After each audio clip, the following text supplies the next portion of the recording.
إن الحمد لله نحمده ونستعينه ونعوذ بالله من شرور أنفسنا ومن سيئات أعمالنا من يهده الله فلا مضل له ومن يضلل فلا هادي له أشهد أن لا إله إلا الله وحده لا شريك له وأشهد أن محمدا عبده ورسوله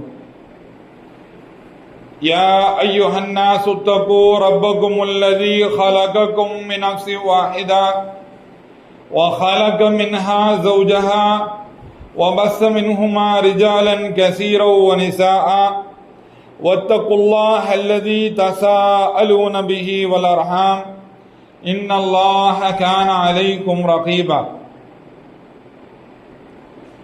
يا أيها الذين آمنوا اتقوا الله حق تقاته ولا تموتن إلا وأنتم مسلمون يا أيها الذين آمنوا قولوا قولا سديدا يصلح لكم أعمالكم ويغفر لكم ذنوبكم ومن يطع الله ورسوله فقد فاز فوزا عظيما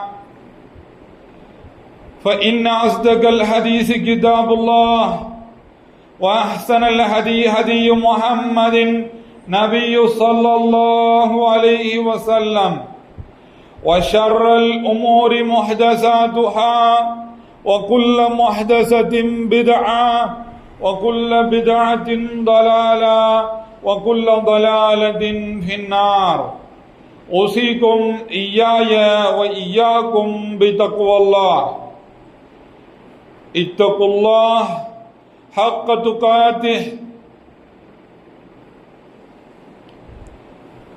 அல்லாஹுவை மிகுந்த பணிவுடன் அளவு கடந்த அன்புடன் புகழ்ந்து முஸ்தபா ஸல்லல்லாஹு அலைஹி வஸல்லம் அவர்களின் மீது சலாத்தை உரித்தாக்கி இன்னும் அவர்கள் வழிவந்த அவரது குடும்பத்தார் சஹாபா தாபிஈன் தபா தாபிஈன் என்று இன்று வரை மார்க்கத்தை எல்முனை பிசகாமல் பின்பற்றி கொண்டிருக்கக்கூடிய நமது சகோதர சகோதரிகளின் மீதும் உலகெங்கிலும் பரவி கிடக்கக்கூடிய முஸ்லிமான ஆண்கள் பெண்கள் அனைவரின் மீதும் என் மீதும் உங்கள் மீதும் நம்மளுடைய குடும்பங்கள் அனைவரின் மீதும் அல்லாஹ்வினுடைய ஒற்றா கிருபையும் கருணையும் நின்று நிலவுவதாக என்று பிரார்த்தித்தவனாக முதலாவதாக எனக்கும் பிறகு இங்கு ஜும்மாவினுடைய கடமையை நிறைவேற்றுவதற்காக குழும்பி இருக்கும் ஆண்களுக்கும் பெண்களுக்கும் உலகெங்கும் இருக்கக்கூடிய முஸ்லிம்கள் அனைவருக்கும் இத்தகுல்லாஹ் என்பதை முதல் உபதேசமாக முக்கிய உபதேசமாக முன்வைத்து இந்த ஜும்மாவிலே ஒரு சில விஷயங்களை உங்களுடன் பகிர்ந்து கொள்ள ஆசைப்படுகின்றேன். அன்பார்ந்த சகோதரர்களே சகோதரிகளே, இன்று மனிதர்களுடைய மனோபாவத்தில் மனிதனுடைய சிந்தனை அமைந்திருக்கும் விதத்தை சற்று உன்னித்து கவனித்தால் மனிதர்கள் அனைவரும் நான் ஒன்னு பிரச்சனையில இருக்கிறேன் அப்படின்னு சொல்லி யோசிக்கிறாங்க, இல்ல நான் தான் எல்லா பிரச்சனையும் சால்வ் பண்றேன் அப்படின்னு யோசிக்கிறாங்க. ரெண்டு விதத்திலையுமே மனிதன் நான் பல பிரச்சனைகளால் சூழப்பட்டிருக்கிறேன் என்பதாக கருதுகிறான். எல்லா நிலையிலையுமே ப்ராப்ளம் சால்வ் பண்றவராக இருந்தாலும் சரி, என்ன பிரச்சனையை தீர்த்து வைக்கக்கூடியவராக இருந்தாலும் சரி, பிரச்சனைகள் என்னை சுத்தி இருக்குது அப்படின்னு தாழ்வாக சற்று குன்றி நினைக்கக்கூடியவராக இருந்தாலும் சரி, எல்லாருமே என்ன நினைக்கிறாங்க, என்னைய சுத்தி பிரச்சனை இருந்துகிட்டே இருக்கு. ஏன்னா குறிப்பிட்டு எதுவும் கிடையாது. ஆனால் கணவனுக்கு மனைவி பிரச்சனை, மனைவிக்கு கணவர் பிரச்சனை, என்ன தகப்பனுக்கு மகன் பிரச்சனை, மகனுக்கு தகப்பன் பிரச்சனை என்று சுத்தி இருக்கக்கூடிய ஒவ்வொருவரும் மற்றொருவருக்கு பிரச்சனையாக தெரிகின்றன. இன்னைக்கு காலச்சூழல் அப்படி இருக்கு. ஏன்னா எல்லாரும் ஒருத்தரை பிரச்சனையா நினைக்கக்கூடிய அளவுக்கு காலச்சூழல் மாறி போயிடுச்சு. ஒவ்வொருவரும் எனக்கு கிடைக்கப்பட்ட அருட்கொடை அப்படிங்கிறதெல்லாம் யோசிக்கிறது போய், எனக்கு இவர்களுடைய வாழ்க்கையை நினைத்து கவலையாக இருக்கிறது, இவர்களுடைய எதிர்காலத்தை நினைத்து கவலையாக இருக்கிறது. என இவர்கள் என்னிடம் கொடுக்கப்பட்ட அமானிதம்ங்கிறதெல்லாம் கடந்து, இது என்ன ஆக போகுதுன்னு தெரியலையே, இது எங்க கொண்டு போய் விட போகுதுன்னு தெரியலையே அப்படின்னு சொல்லி சுத்தி இருக்கக்கூடிய அனைத்து மஹ்லூக்குகளையும் மனிதன் பிரச்சனையாக பார்க்க துவங்கி விட்டான். ஆம், சில நேரங்களில் மனிதர்களுக்கு அவனை சுற்றி இருக்கக்கூடியவர்களால் பிரச்சனை வருவது உண்மைதான். என்ன, மனிதர்களால், மனித ரூபத்தில் இருக்கக்கூடிய ஷைத்தான்களால் மனிதனுக்கு பிரச்சனை வருவது உண்மைதான். என்ன, அல்லாஹ்வுடைய நினைவை விட்டு மாற்றக்கூடியவர்களாக சில சமயங்களில் நம்மளுடைய உறவுகளே அமைகின்றன. சில சமயங்களில் நம்மளுடைய உறவுகளே நமக்கு துன்யாவை முற்படுத்த சொல்லிக் கொடுக்கக்கூடிய உறவுகளாக அமைகின்றன. ஆனால் இதை எல்லாத்தையும் தாண்டி நாம் நம்மளுடைய உறவுகள் எப்படி இருக்கணும், அல்லாஹ் அவரவருக்கு கொடுத்த ஹிதாயத் அவரவருக்கு கொடுத்த ஹிதாயத் அவரவருக்கு அல்லாஹ் கொடுத்திருக்கிறான். அவர்களுடைய ஈமானுடைய ஏற்ற இறக்கத்துக்கு ஏற்ப, அவர்களுக்கு அல்லாஹ் கொடுத்த தௌஃபீக்குக்கு ஏற்ப அவர்கள் செயல்படுவார்கள். ஆனால் நாம நினைக்கிறதெல்லாம் அவங்க செய்யணும் அப்படின்னு எதிர்பார்த்துக்கிட்டு, என்ன, என்னை சுத்தி இருக்கிறவங்களால என்னால பெருசா செயல்பட முடியல, என்னை சுத்தி இருக்கிறவங்களால எனக்கு பல விஷயங்கள் தடைபடுது, பல விஷயங்களுக்கு முட்டுக்கட்டையாக இருக்கிறாங்க அப்படிங்கிற மாதிரி பல்வேறு விதமாக நம்மளை போட்டு நாமளே வருத்திக்கிறோம். இதுக்கெல்லாம் தீர்வு என்ன? மனிதர்கள் நம்மளை சுத்தி இருக்கக்கூடியவர்கள் நமக்கு நோவினை தருவார்கள். அது சொந்தமோ பந்தமோ இல்ல நம்மளை விட்டு தள்ளி இருக்கக்கூடியவர்களோ நோவினை தரத்தான் செய்வார்கள். குறிப்பா நம்ம தாவத்தில் ஈடுபட்டு இருக்கும் பொழுது, நம்ம இஸ்லாத்தை நம்மளுடைய குடும்பத்தில் நாம் பின்பற்றும் பொழுது அக்கம் பக்கத்தில் இருக்கிறவங்க நம்மளுக்கு நோவினை தரத்தான் செய்வாங்க. என்னத்தா அப்படின்னு வந்து விசாரிக்க தான் செய்வாங்க. ஏன் இப்படி இருக்கிறீங்க, ஏன் உங்க வீட்டில் மட்டும் இப்படி வித்தியாசமா இருக்கிறீங்க அப்படின்னு முதல் கொண்டு என்ன செய்வாங்க, விசாரிக்க தான் செய்வாங்க. ஆனால் இந்த நோவினைகள், இந்த அக்கம் பக்கத்தில் இருக்கக்கூடியவங்க கொடுக்கக்கூடிய நோவினை, அல்லாஹ்வுடைய படைப்புகள் கொடுக்கக்கூடிய நோவினையில் நாம் எவ்வாறு சபுர் செய்ய வேண்டும், எப்படி சபுர் செய்யணும்? நான் சபுர் செஞ்சுக்கிறேன் சொல்றோம், நாம சபுர் செஞ்சுக்கிறேன்னு சொல்றோம். நான் சபுரோடு தான் இருக்கிறேன், இத்தனை காலம் சபுரோடு தான் இருந்திருக்கிறேன், இனிமேலும் சபுரோடு தான் இருக்க போகிறேன் என்பதில் யாருக்குமே மாற்று கருத்து இல்லை. பேசுறவங்க பேசிக்கிட்டே போறாங்க, நான் சபுரோட இருந்துக்கிறேன் அப்படிங்கறதுல தெளிவா இருக்கும். ஆனா எப்படி சபுர் செய்யறதுன்னு தெரியல, எந்த ரீதியில சபுர் செய்யறது தெரியல. நம்மளுக்குள்ளே சந்தேகங்கள் ஏற்பட ஆரம்பிச்சிருது. நம்மளுடைய ஷஹவாத்துகளை, நம்மளுடைய இச்சைகளை அவர்கள் என்ன செய்யறாங்க, தூண்டி விட்டுறாங்க. என்ன இப்படியாமல அப்படியாமலன்னு ஏதாவது ஒரு கேள்வி கேட்டு, இல்ல உண்மைதானா, சரிதானா, நீங்க போயிட்டு இருக்க பாதை சரிதானா, இப்படியே போனா இலக்கு அடைஞ்சிருவோமா அப்படிங்கிற மாதிரி பல்வேறு விதமாக கேள்விகளை கேட்டு நம்மளை குழப்புவதற்கு என்ன செய்யறாங்க, ரெடியா இருக்காங்க. இல்லை நாங்கள் சரியாக தான் இருக்கோம், நாங்கள் முடிவு எடுத்துட்டோம், எங்கள் விஷயத்தில் நாங்கள் முடிவு எடுத்துட்டோம், நாங்கள் இப்படி தான் இருக்க போகிறோம், இப்படி தான் எங்கள் வீட்டில் ப்ராக்டிஸ் பண்ண போகிறோம் அப்படிங்கிறது எல்லாம் நம்ம முடிவெடுத்த பிறகும் குழப்புறதுக்கு ஆள் இருக்கு.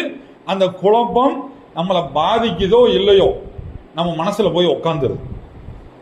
அப்போ இதை எப்படி நம்ம எதிர்கொள்றது, இந்த குழப்பத்தை விட்டு நம்ம எப்படி தப்பிக்கிறது அப்படிங்கிறதுக்கு தீர்வாக இமாம் இப்னு தைமியா ஒரு புத்தகம் எழுதியிருக்கிறான்.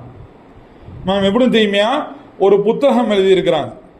அந்த புத்தகத்தினுடைய பேர் என்ன அப்படின்னு கேட்டீங்கன்னா, அஸ்ஸப்ரு அலா அதல் ஹல்க், படைப்பினங்கள் அதாவது குறிப்பாக மனிதர்கள் கொடுக்கக்கூடிய நோவினை மீது எவ்வாறு சபர் செய்வது, உறுதியாக இருப்பது, அதற்கு உதவி செய்யக்கூடிய சில காரணிகளை ஒவ்வொன்றா பட்டியலிடுறாங்க. அந்த பட்டியலுக்கு தலீலும் வைக்கிறாங்க.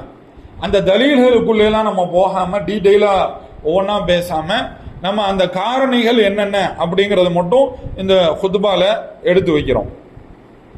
முதலாவதாக, மனிதர்களுடைய எல்லா செயல்களையும், அடியார்களுடைய எல்லா செயல்களையும் படைத்தது அல்லாஹ் என்று சாட்சி பகர வேண்டும். ஒவ்வொருத்தவங்க ஒவ்வொன்று செய்யறாங்க, நம்மளை பாதிக்குதோ பாதிக்கலையோ ஒவ்வொருத்தவங்க ஒவ்வொன்று செய்யறாங்க. நம்மளுக்கு பாதிக்கக்கூடிய விஷயத்தை கூட நம்ம எப்படி பார்க்கணும், அல்லாஹ் படைச்சது, அல்லாஹ் இந்த செயல் அவர் செய்யணும்னு சொல்லி அல்லாஹ் படைச்சிருக்கான்.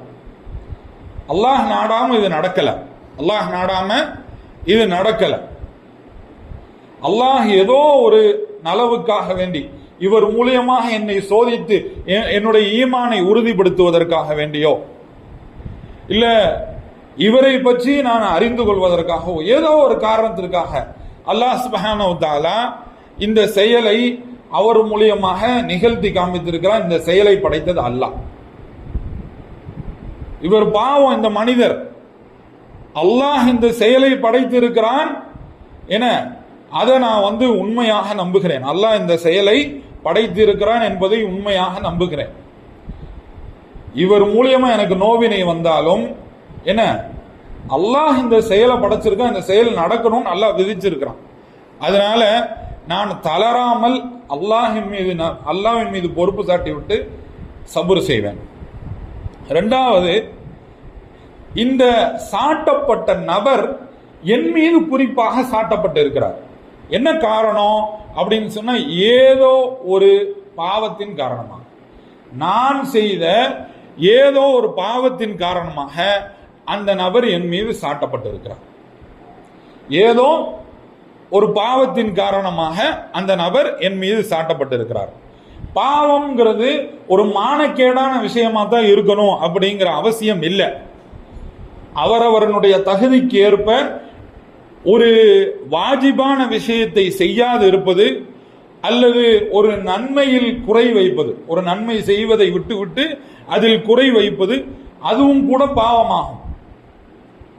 என்ன, அந்த அடிப்படையில் நாம ஏதோ ஒரு கோத்தாகின்னு சொல்லுவாங்க உருதுல, ஏதோ ஒரு குறை வச்சுட்டோம்னா நம்மளுடைய செயல்பாட்டில் நம்ம செயல்பட வேண்டிய அளவுக்கு செயல்படாமல் ஒரு குறை வச்சுட்டோம்னு சொன்னா, அதன் காரணமாக ஒரு நபரை அல்லாஹ் நம் மீது சாட்டி விடுவான். அவர் நம்மளுக்கு பிரச்சனை கொடுக்கிற மாதிரி, குடைச்சல் கொடுக்கிற மாதிரி, அந்த மாதிரி அல்லாஹ் சுப்ஹானஹு வ தஆலா என்ன செஞ்சிருவான், அந்த நபரை நம் மீது சாட்டி விடுவான். இது எதன் காரணமாக? என்னுடைய பாவத்தின் காரணமாக, நான் செய்த ஒரு பாவம், ஒரு குறை, அது காரணமாக. சரி, மூணாவதாக என்ன சொல்றாங்க அப்படின்னு சொன்னா, நான் ஒரு நபர் எனக்கு ஏதோ ஒரு பிரச்சனை கொடுத்தாலும் அந்த நபரை நான் மன்னிப்பதினால், அந்த நபருக்கு நான் அந்த நபருடன் சிறந்த முறையில் நடந்து கொள்வதினால் அல்லாஹ் எனக்கு அவனுடைய மன்னிப்பையும் அவனுடைய நல்லுபகாரத்தையும் எனக்கு வாக்களிக்கின்றான். மூணாவது என்ன நம்பணும்? ஒருவரை நான் மன்னிப்பதினால், ஒருத்தர் எனக்கு பிரச்சனையாக இருக்கிறாங்க, தொடர்ந்து ஏதோ ஒரு நோவினை தந்துகிட்டே இருக்கிறாங்க, குடைச்சல் கொடுத்துக்கிட்டே இருக்கிறாங்க, அந்த நபரை நான் எப்படி இது பண்ணணும்? அவரை நான் மன்னிப்பதன் மூலியமாக, நல்ல இது பண்றது மூலியமா, எனது நல்ல விதத்தில் நடந்து கொள்ளும் மூலியமாக என்ன செய்யணும்? அல்லாஹ் என்பது என்னிடத்தில் நல்ல விதத்தில் நடந்து கொள்வான் என்று நம்ப வேண்டும். நான்காவதாக, இப்படி ஒருத்தர் மன்னிக்கிறது மூலியமா பொதுவாக மன்னிக்கக்கூடியவர்களை கையாளாதவர் என்று நினைக்கக்கூடிய உலகம் இந்த உலகம். என ஒருத்தர் மன்னிக்கிறாரு, ஒருத்தருக்கு நோவினை கொடுக்கப்பட்ட பிறகும் தொடர்ந்து அவருக்கு இடைஞ்சல் கொடுக்கப்பட்ட பிறகும் சரி போறாங்க அப்படின்னு திரும்ப திரும்ப போய் நல்லது செய்யறாங்க பார்த்தீங்களா, அவங்கள பத்தி இந்த உலகம் எப்படி நினைக்கும்? என்ன இவர் பொழைக்க தெரியாதவரா இருக்கிறாரு, அவங்க உதாசீனப்படுத்துறாங்கன்னு கூட தெரியாம திரும்ப திரும்ப அவங்களுக்கே போய் உதவி செய்யறாரு, அவங்கள விட்டு விலகி இருக்க தெரியலையா, ஆள் அறிஞ்சு நடக்க தெரியலையா அவங்களுக்கு, அப்படிங்கிற மாதிரி என்ன செய்வாங்க, மக்கள் ஏளனமாக பேசுவார்கள். ஆனால் இந்த மன்னிப்பினாலும் சிறந்த முறையில் நல்லுபகாரத்தை செய்வதனாலும் நமக்கு கிடைக்கக்கூடிய பரிசு மிகப்பெரியது.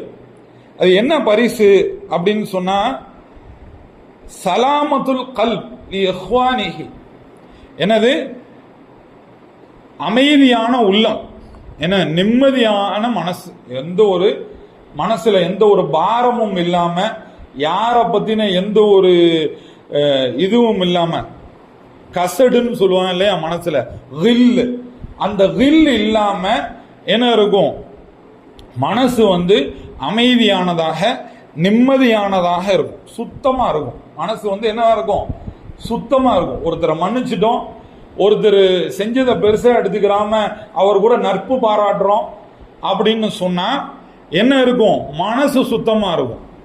வெள்ளந்தியா இருக்கிறாரு அப்படின்னு சொல்லுவாங்கல்ல, அந்த மாதிரி வெள்ளந்தியா இருக்கிறது தான் நல்லது. அந்த மாதிரி வெள்ளந்தியா இருக்கிறது தான் நல்லது. ஒருத்தரை மன்னிப்பதினால் அல்லாஹனுடைய மன்னிப்பு கிடைக்கிறது. ஒருவருடன் நல்ல விதத்தில் நடந்து கொள்வதனால் அல்லாஹ் நம்மளிடத்தில் நல்ல விதத்தில் நடந்து கொள்கிறான். அதை காட்டி என்ன வேணும் நம்மளுக்கு? அல்லாஹ் நம்மளிடத்தில் நல்ல விதத்தில் நடந்து கொள்றதை காட்டி நம்மளுக்கு வேற என்ன வேணும்?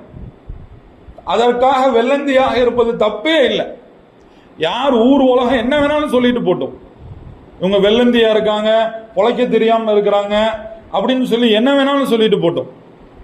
ஆனா வெள்ளந்தியா இருக்கிறது தான் நல்லது, அதான் பாதுகாப்பு. இன்மைக்கும் மறுமைக்கும் அதான் பாதுகாப்பு. அப்படி இருக்கிறனால என்னவாகுது, நமக்கு அழுக்கற்ற சுத்தமான பாதுகாப்பான உள்ளம் கிடைக்குது. இதே இது பழி வாங்குற உணர்ச்சி, இதுக்கு ஆப்போசிட் பழி வாங்குறது. இதுக்கு ஆப்போசிட் என்னது? மன்னிக்கிறதும் நல்லுபகாரத்துக்கு ஆப்போசிட் என்னது? எதிர்ச்சொல் என்னது? பழி வாங்குறது. இந்த பழி வாங்குறதன் மூலியமாக என்ன நடக்கும்? மேக்சிமம் நான் மறக்க மாட்டேன் அப்படின்னு நினைக்கிறது மூலியமா என்ன நடக்கும்? நான் உன்னை மறக்கவும் மாட்டேன், மன்னிக்கவும் மாட்டேன் அப்படின்னு நினைக்கிறது மூலியமா என்ன பெருசா சாதிச்சிட போறோம்? எல்லாரும் இந்த வார்த்தையை நான் நீ செஞ்சதை மறக்கவே மாட்டேன், எல்லாரும் சர்வ சாதாரணமா அன்றாட வாழ்க்கையில பயன்படுத்துறோம். நான் மறக்க மாட்டேன், நீ மறந்தாலும் நான் மறக்க மாட்டேன் அப்படின்னு அசால்ட்டா பேசுறோமே, இதனால நம்மளுக்கு என்ன கிடைச்சிட போகுது? இதனால என்ன கிடைக்கும் அப்படிங்கறத சொல்றாங்க. இது ஒரு கெடுதியான எண்ணம். ஃபர்ஸ்ட் இது என்னது? ஒரு கெடுதியான எண்ணம். நீ மறந்தாலும் நான் மறக்க மாட்டேன், நான் உன்னை பழி வாங்காம விட மாட்டேன், இதுக்கு நீ அனுபவிப்ப, இந்த உலகத்திலே அனுபவிப்ப அப்படின்னு நினைக்கிறது இருக்கு பாத்தீங்களா? இது மிகப்பெரிய கெட்ட எண்ணம், இது தவறான எண்ணம். ஒரு முஸ்லீமனுடைய மனசு தூய்மையாக இருக்கணும். ஒரு முஸ்லீமனுடைய மனசு இன்னொரு முஸ்லீமுக்காக எப்பயும் இஹ்லாஸாக துவா செய்யக்கூடியதாக இருக்கணும். அது இல்லாம நான் உன்னைய பழி வாங்காம விட மாட்டேன், நீ இந்த உலகத்திலே அனுபவிப்ப, எனக்கு எந்த காரியமும் மறக்க மாட்டேன் அப்படின்னு நினைக்கிறது மிகப்பெரிய தவறு. அதனால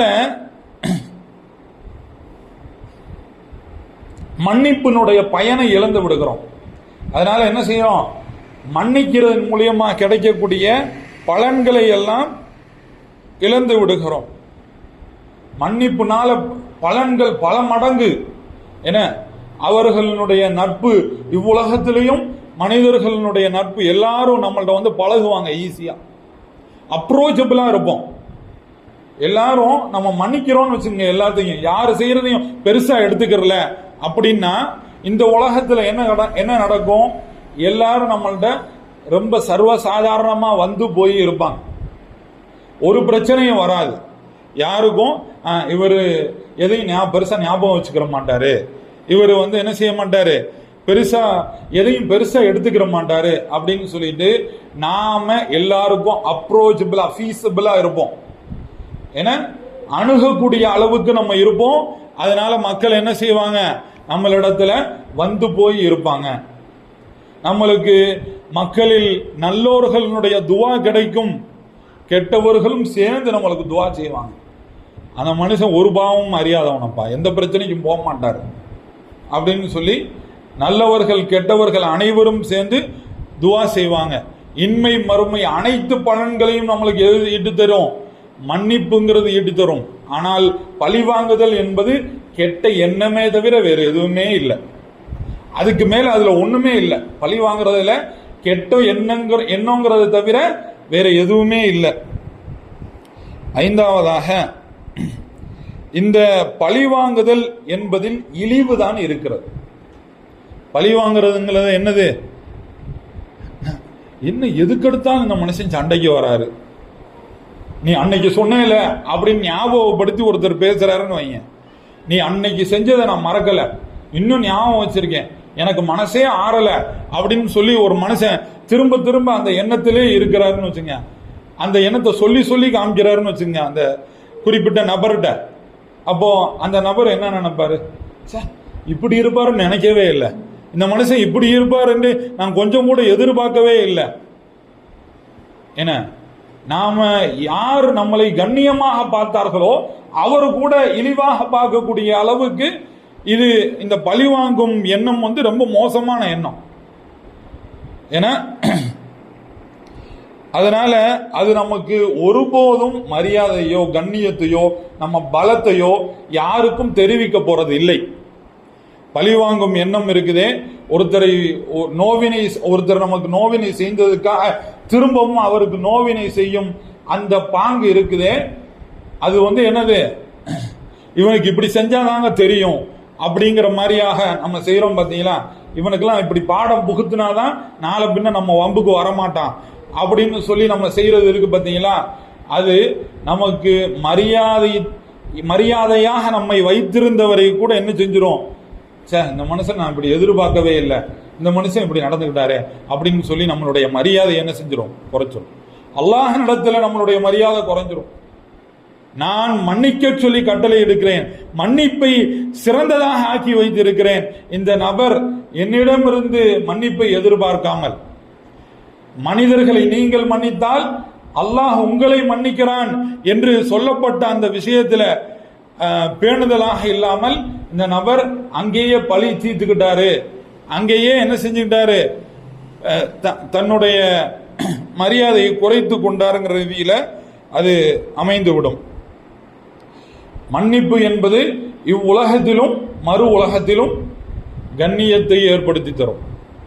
மன்னிப்பு என்பது இவ்வுலகத்திலும், சபுர்னா இந்த இடத்துல மன்னிப்பு, இந்த இடத்துல சபுர் என்றால் மன்னிப்பு. இதுல முக்கியமா நம்ம பேச இருக்கிறதே என்னது, மன்னிப்பும் பழிவாங்குவதற்கும் வித்தியாசம் என்ன அப்படிங்கிறது தான் நம்ம பேசிக்கிட்டு இருக்கிறோம்.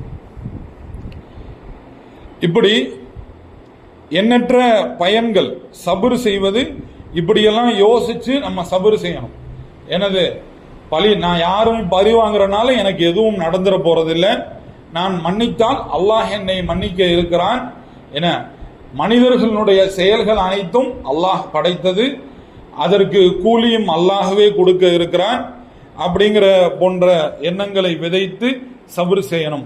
இதையெல்லாம் நம்மளுடைய எண்ணங்களாக விதைத்தால்தான் நாம மக்களுக்கு மத்தியில ஒரு நீதமான ஒரு அமைதியான வாழ்க்கையை வாழ முடியும். அல்லாஹ் சுப்ஹானஹு வ தஆலா நம்மளுடைய இவ்வுலக வாழ்க்கையை அமைதியான வாழ்க்கையாக, குழப்பமில்லா வாழ்க்கையாக, நிம்மதியான வாழ்க்கையாக, குடும்பங்களிலும் சொந்த பந்தங்களுக்கும் மத்தியில் பரஸ்பரமான வாழ்க்கை வாழக்கூடிய நன்மக்களாக அல்லாஹ் சுப்ஹானஹு வ தஆலா என்னையும் உங்களையும் நம் அனைவர்களையும் ஆக்கியருள்வானாக என்று பிரார்த்தித்தவனாக ஹுத்பாவினுடைய இந்த முதல் பகுதியை நிறைவு செய்கின்றேன்.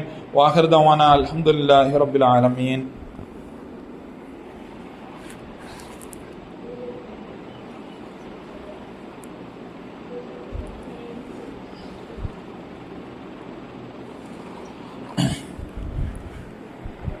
அல்ஹம்துலில்லாஹி ரப்பில் ஆலமீன். வஸ்ஸலாத்து வஸ்ஸலாமு அலா அஷ்ரஃபில் அன்பியாஇ வல் முர்சலீன் وعلى آله وأصحابه ومن تبعه بإحسان إلى يوم الدين. أما بعد.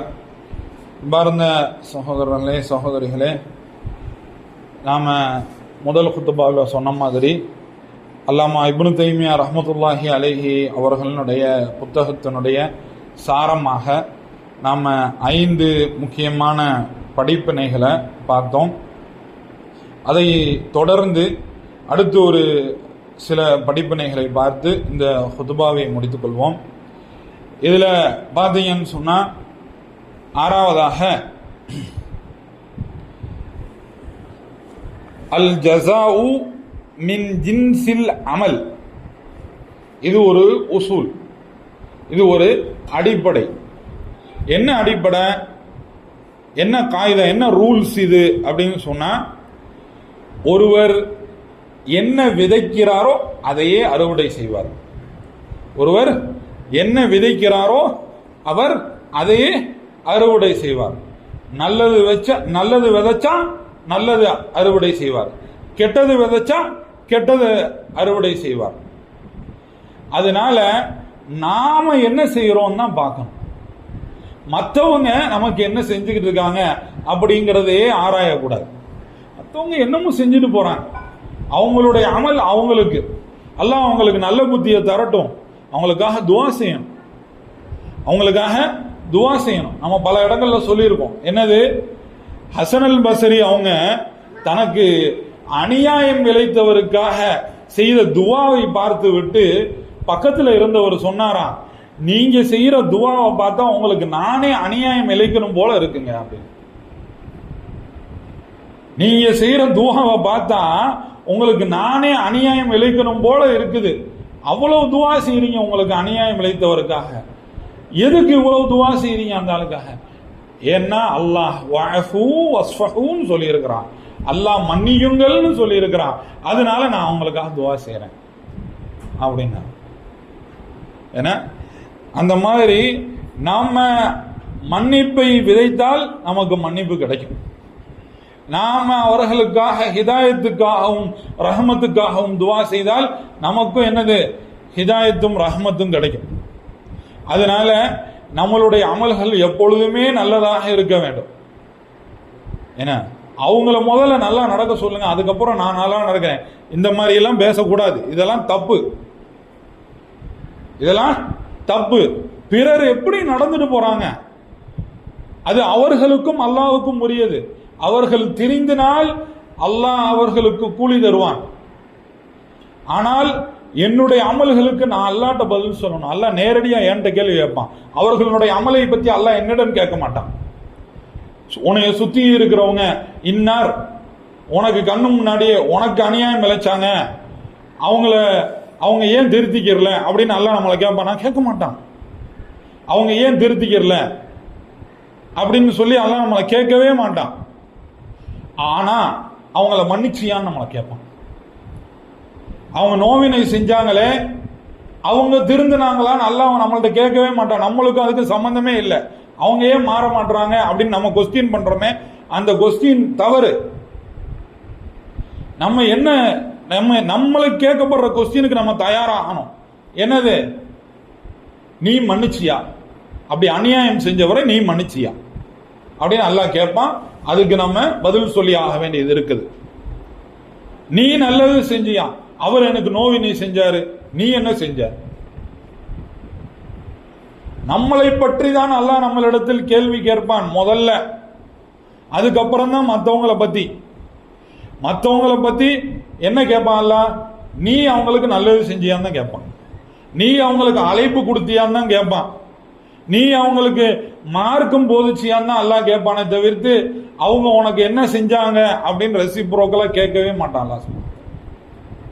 அதனால என்ன செய்யணும், எப்பொழுதுமே நம்மளுடைய அமல் எப்படியோ அப்படிதான் நம்மளுக்கு முடிவும் இருக்கும் அப்படிங்கிறத சரியாக நம்பி செயல்படணும். அப்ப தப்பான அமல் செஞ்சோம்னா நம்ம அநியாயக்காரராகவும் பாவம் செய்தவராகவும் ஆகிவிடுவோம்.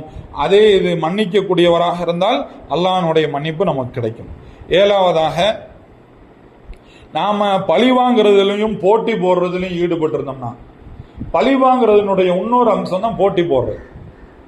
இன்னைக்கு சமூகம் அதை வளர்த்து கொண்டே இருக்கிறது. சமூகம் எங்க பார்த்தாலும் போன வட்டம் அவன் உனக்கு ஜெயிச்சுட்டான், அவனை நீ பழி வாங்க, இந்த வட்டம் நீ அவனை ஜெயிச்சிரு.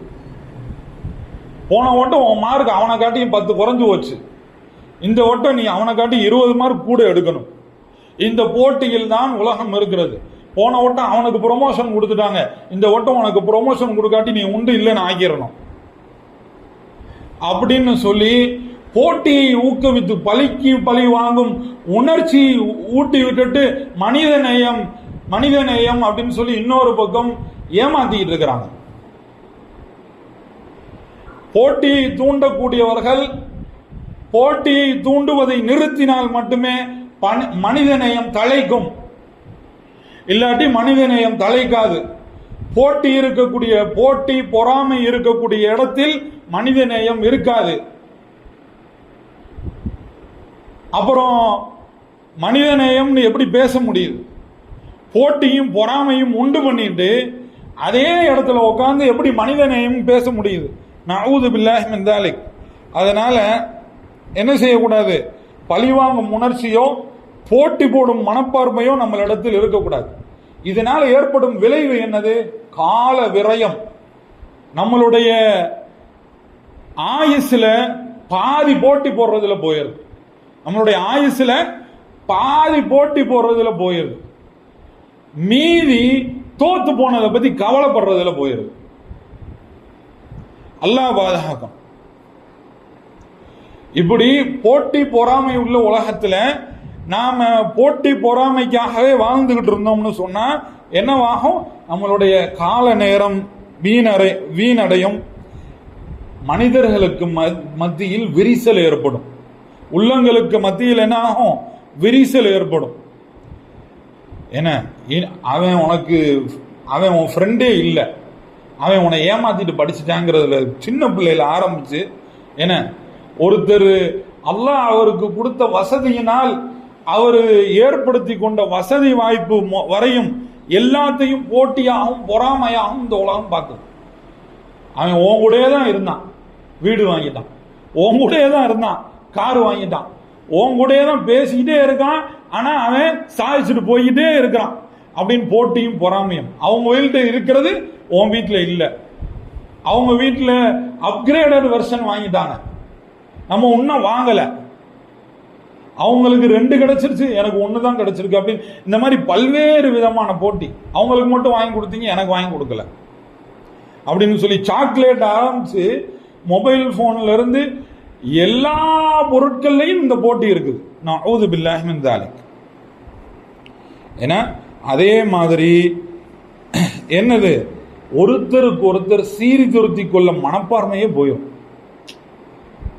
ஒருத்தர் நல்ல விதத்தில் நடந்து கொள்ளக்கூடிய மனப்பான்மை உள்ள ஒன்று வச்சுக்கிட்டு வெளியே ஒன்று பேசுவான், உள்ள ஒன்று வச்சுக்கிட்டு வெளியில ஒன்று பேசுவான்.